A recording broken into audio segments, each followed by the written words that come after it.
extension of this Deccan Plateau.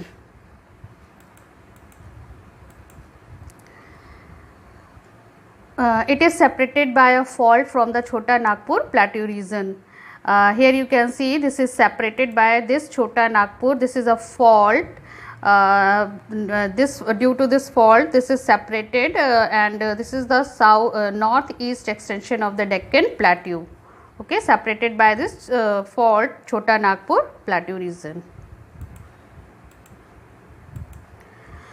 Three prominent hills from the west to the east are the Garo, the Khasi, the Jaintia hills. Beta, these are the local hills. These local hills are the part of eastern Himalayas, also, as well as these are the part of Deccan Plateau. They also gave boundary to the Deccan Plateau, northeast extension to the Deccan Plateau.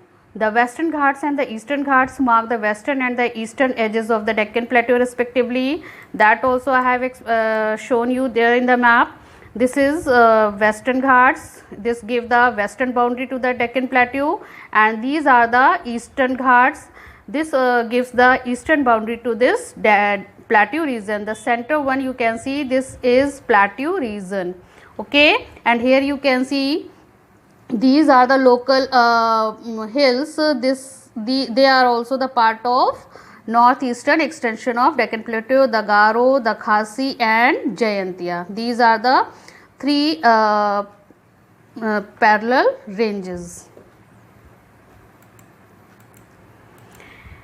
Now,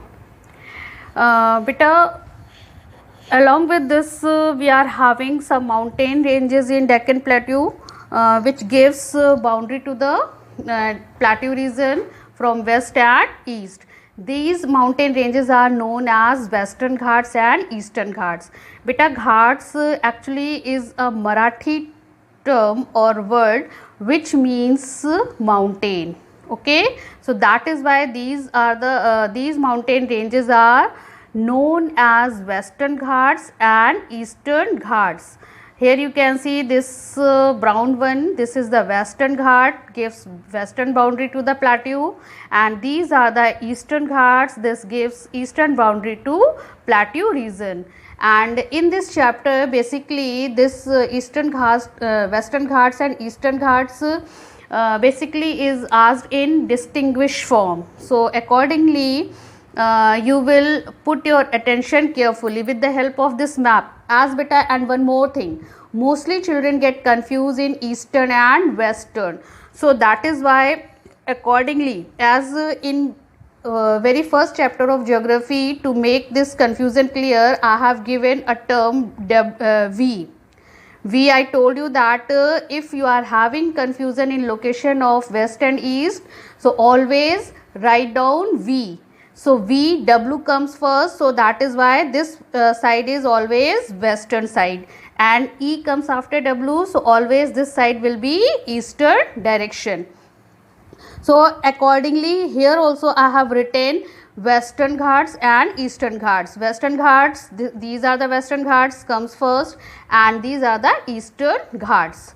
Now here you can see these are the Western Ghats. Okay, now one by one we will see there.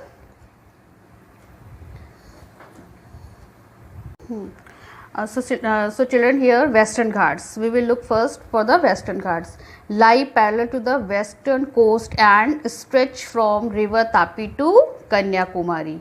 First I will read all the features here on this slide, and further I will explain or will show all the features there on map.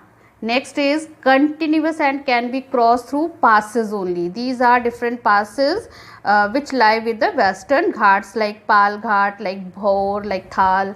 Okay, these are the name of different passes which are used by the local people to cross from one to another. Next is Western Ghats are higher than the Eastern Ghats. These Ghats are high elevated and as compared to Eastern Ghats, and their average elevation is 900 to 1600 meter. The Western Ghats cause orographic rain by facing the rain bearing moist winds. Orographic rain beta is a type of rain in which the rain bearing winds get collided with the mountain ranges, and hence they drop their water in that particular area. And such type of the places which receives orographic rain, that these places receives much amount of rain. That is why the western slopes of the Western Ghats are covered with the evergreen forest, okay, because of receiving orographic rain rise along the western slopes of the Ghats. Next, the height of the Western Ghats progressively increases from north to south. This is also the another specific feature of Western Ghats, that towards north in elevation they are lower, and as we move towards the south near Kerala and Karnataka,